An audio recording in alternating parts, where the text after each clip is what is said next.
এই বৃষ্টির দিনগুলো কেমন যেন বড় অদ্ভুত। যেমন অনেক পুরনো অনেক কথা মনে করায়, তেমন নতুন অনেক কিছু শিখিয়ে যায় আমাদেরকে।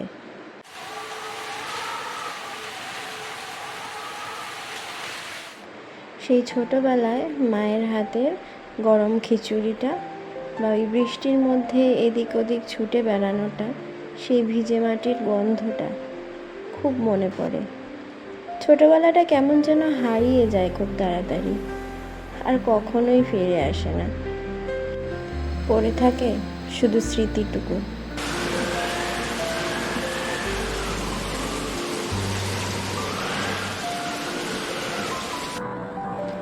এই বৃষ্টিতেই নিজের সঙ্গে নিজে সময় কাটালে নিঃসঙ্গতা আর কষ্ট দেয় না।